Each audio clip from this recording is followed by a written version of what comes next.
Assalamualaikum warahmatullahi wabarakatuh. Halo everyone, perkenalkan nama aku Rida Agustina, Prodi Manajemen Pendidikan Islam di STAI Inovatif Darul Ihsan.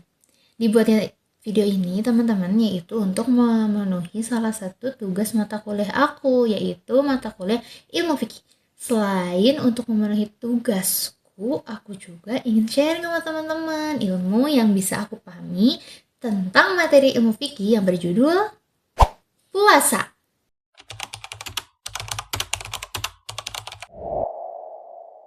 Apa sih puasa itu? Kita mungkin udah cukup familiar banget ya dengan kata puasa ini. Secara bahasa nih, puasa itu adalah menahan diri, teman-teman. Nah, kalau secara istilahnya, puasa itu adalah menahan diri dari segala hal yang membatalkan puasa, seperti makan, minum, dan lain-lain, sejak awal terbitnya fajar hingga terbenamnya matahari. Ibadah ini merupakan ibadah yang wajib, teman-teman, bagi umat Islam. Tentunya pada bulan Ramadan yang dilaksanakan secara ikhlas karena Allah Ta'ala. Jadi puasa itu bukan semata-mata kita bisa menahan haus, lapar, tapi kita juga bisa menahan hawa nafsu dan niatkan untuk Allah Subhanahu wa Ta'ala. Nah, penjelasan selanjutnya yaitu rukun puasa. Apa saja sih rukun puasa itu? Yang pertama, teman-teman, sudah pastinya niat. Karena segala apapun yang kita lakukan harus didasari dengan niat. Nah, niat puasa ini wajib dilakukan atau diniatkan ketika malam hari. Dan biasanya ketika usai sholat tarawih, pelafalan niat puasa ini dilafalkan secara bersama-sama yang berbunyi nawaitu sauma ghadin an adai fardhi syahri ramadhana hadihi sanati imanan wahtisaban fardolillah ta'ala.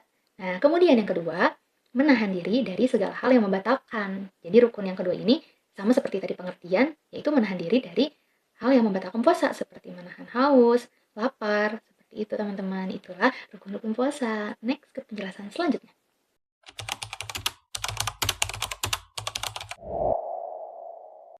Nah, selanjutnya yaitu syarat wajib puasa. Syarat wajib puasa diantaranya, yang pertama, beragama Islam. Yang kedua, yaitu baligh. Yang ketiga, berakal sehat. Karena kalau kita pikir-pikir, teman-teman, dalam menjalankan ibadah puasa itu, kita memang harus berakal sehat. Masa sih orang yang sedang terkena gangguan jiwa atau sedang tidak bisa berpikir secara sehat, secara jernih, secara bijaksana, melaksanakan ibadah puasa? Tidak mungkin kan teman-teman? Jadi berakal sehat ini merupakan dari syarat wajib puasa. Kemudian, menjalankan ibadah puasa dalam keadaan kita mampu. Kita mampu menjalankan ibadah puasa tersebut. Karena dalam menjalankan ibadah puasa tersebut, kita harus kuat secara fisik, mental, dan lain-lain. Nah, ini merupakan salah satu syarat wajib puasa. Dan yang terakhir yaitu tidak sedang dalam keadaan yang tidak diperbolehkan untuk berpuasa. Yaitu seperti contohnya sedang sakit berat, sakit yang memang sudah parah dan tidak memungkinkan orang tersebut untuk melaksanakan ibadah puasa. Kemudian juga ketika orang yang sedang berpergian jauh sekali dalam jarak dan waktu yang sangat jauh, dan ini tidak termasuk ke dalam kita mampu atau kita dapat melaksanakan ibadah puasa. Nah, itulah syarat wajib dalam berpuasa. Selain adanya syarat wajib puasa, ternyata ada juga syarat sah puasanya teman-teman. Di antaranya, yang pertama, beragama Islam. Yang kedua, sudah berniat untuk berpuasa. Yang ketiga, dilakukan pada waktu yang telah ditentukan untuk berpuasa. Dan yang terakhir, suci dari hadas besar yaitu haid dan nifas bagi perempuan. Itulah syarat sah dalam berpuasa teman-teman.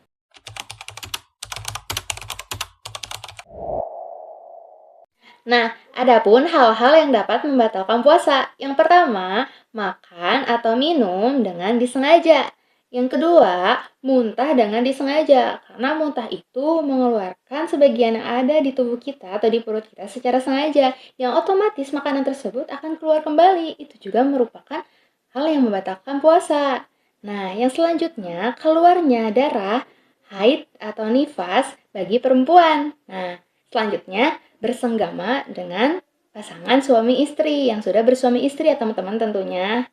Nah, yang selanjutnya keluarnya air mani dengan sengaja. Selanjutnya, hilangnya akal karena adanya penyakit beberapa yang dapat menghilangkan akal seperti sakalor. Dan yang terakhir, murtad. Murtad yaitu keluar dari agama Islam. Nah, ini sudah pasti teman-teman, karena keluar dari agama Islam, sudah pasti puasanya pun batal, teman-teman. Nah, itulah hal-hal yang dapat membatalkan puasa. Penjelasan yang terakhir yaitu hikmah puasa. Apapun ibadah yang kita lakukan tentunya memiliki hikmah di balik itu, teman-teman. Nah, hikmah dalam berpuasa yaitu melatih kesabaran karena kita dilatih, teman-teman, untuk menahan haus, lapar, dan segala macamnya. Itu melatih kesabaran kita untuk menunggu waktunya adzan atau waktunya berbuka puasa. Nah, selanjutnya meningkatkan iman dan takwa kepada Allah Subhanahu wa taala, teman-teman. Jadi dengan berpuasa ini kita menambah keimanan bahwasanya dalam berpuasa ini kita dapat merasakan bagaimana rasanya haus, lapar, dan hanya melibatkan Allah Subhanahu wa taala karena semata-mata ibadah puasa ini dilaksanakan untuk Allah Subhanahu wa taala, ikhlas ridho karena Allah taala dengan niat tujuan beribadah kepada Allah Subhanahu wa taala. Maka dari itu, meningkatlah suatu iman dan takwa seseorang kepada Allah Subhanahu wa taala. Selain meningkatkan iman dan takwa, berpuasa juga dapat meningkatkan empati. Karena teman-teman sudah kita lihat ada beberapa saudara-saudari kita yang keadaannya tidak mampu atau serba kekurangan. Kita lihat orang-orang di luar sana yang tidak bisa makan dalam sehari, 2 hari, bahkan berhari-hari. Nah, rasa empati ini dapat kita terapkan dalam menahan diri untuk tidak makan dan minum melalui ibadah puasa ini, teman-teman.